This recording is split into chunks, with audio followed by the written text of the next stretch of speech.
Salam sejahtera murid-murid. Kembali lagi bersama dengan cikgu dalam subjek Pendidikan Moral tahun 5. Kali ini pada unit kedua iaitu Penyeri Jiwa Masyarakat. Kita akan lihat topik yang paling awal dalam unit 2. Jadi, adakah kamu telah bersedia? Sekiranya telah bersedia, mari kita mulakan. Sebelum itu, mari kita lihat gambar di sebelah ini. Apakah yang dapat kamu perhatikan daripada gambar di sebelah? Okay, cikgu nak kamu perhati dulu gambar ini. Dan nanti kamu beritahu pada cikgu apa yang kamu dapat perhati daripada gambar ini.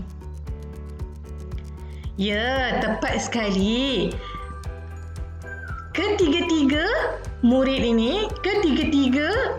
kanak-kanak ini yang berlainan bangsa dan agama membantu seorang nenek tua dalam melakukan kerja nenek tersebut, iaitu dengan menolak troli yang berisi dengan bahan-bahan kita semula. Jadi di sini kita lihat walaupun berlainan agama, berlainan bangsa, berlainan rupa paras, kan? Tetap membantu orang yang dalam kesusahan. Kita perlu menjadikan gambar ini sebagai contoh kita. Maknanya, kalau kita lihat ada orang susah dan kalau kita boleh bantu orang tersebut, maka kita perlu membantu orang tersebut. Seterusnya. Jadi mari kita ikuti kisah Jia Hui dengan keluarganya yang sedang berada dalam restoran. Ayah Jia Hui berkata, "Kakak, makanan sudah sampai." Dan Jia Hui pula berkata, "Baik ayah." Sambil itu, Jia Hui memandang keluar tingkap dan dapat lihat seorang datuk tua yang sedang kelaparan di luar restoran tersebut. Jadi dalam hati Jia Hui pun berkata, "Kasihannya gelandangan itu."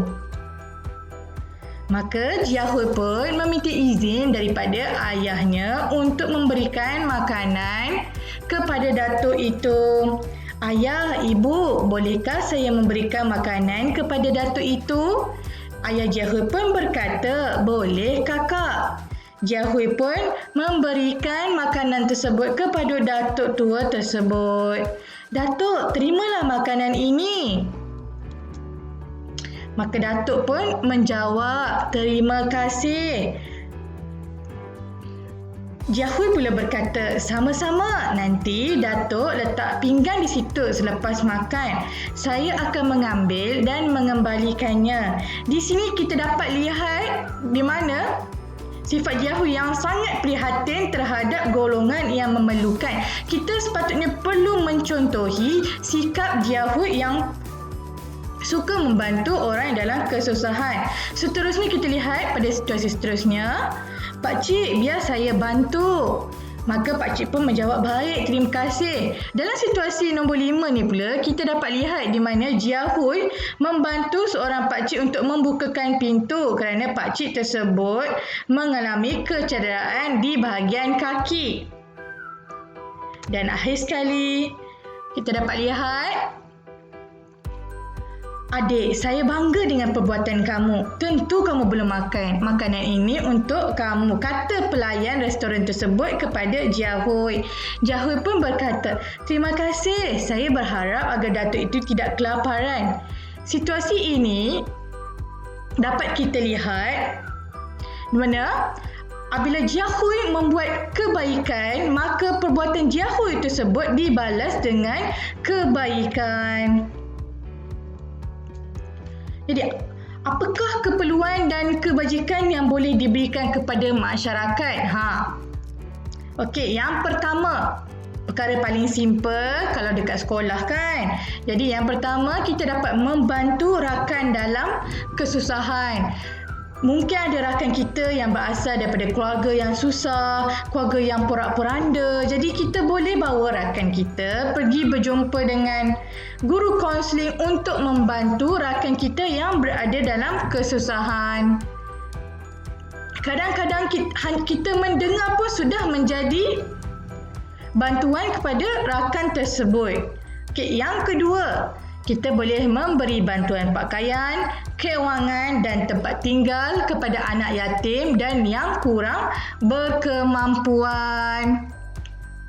Yang ketiga, membantu sekiranya ada majlis keramaian di kawasan setempat. Contohnya, kalau ada kenduri atau apa-apa event di kampung kita ataupun di kawasan tempat tinggal kita, maka sepatutnya kita menghulurkan bantuan dalam menjalankan program ataupun kenduri tersebut.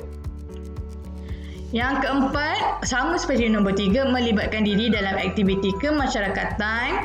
Yang kelima, menjadi jiran yang prihatin dengan membantu jiran dalam kesusahan. Dan yang terakhir, nombor 6, memberi bantuan kepada warga emas dan gelandangan seperti wang tunai dan barangan harian. Sekiranya kita lihat ada orang yang lebih susah daripada kita yang boleh kita bantu, maka kita perlu menghulurkan bantuan kepada individu tersebut. Seterusnya, jadi apakah kesan pengabaian sikap PK terhadap masyarakat? Okay, yang pertama, komuniti masyarakat akan mempunyai sikap mementingkan diri sendiri. Kenapa boleh jadi begini? Kerana dah tiada sikap PK, dah tiada sikap prihatin terhadap rakan-rakan, terhadap jiran, terhadap rakan tetangga. Jadi disebabkan itu, komuniti masyarakat akan mempunyai sikap yang mementingkan diri sendiri. Yang kedua, kehidupan bermasyarakat akan menjadi kucak-kacir dan tidak tenteram.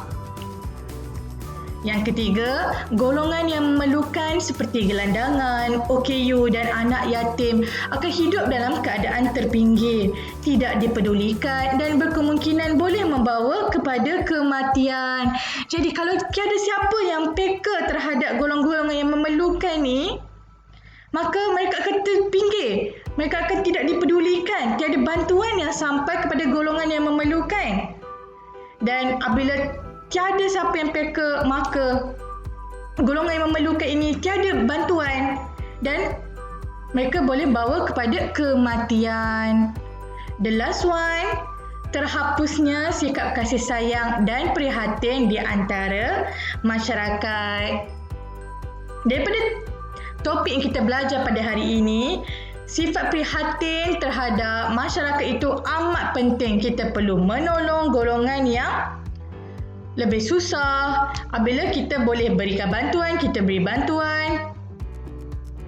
Janganlah kita abaikan sikap peka kita terhadap masyarakat di sekeliling kita. Itu sahaja untuk pembelajaran pada hari ini. Jangan lupa untuk laksanakan kuis yang cikgu bagi pada kemudian hari. Bye-bye.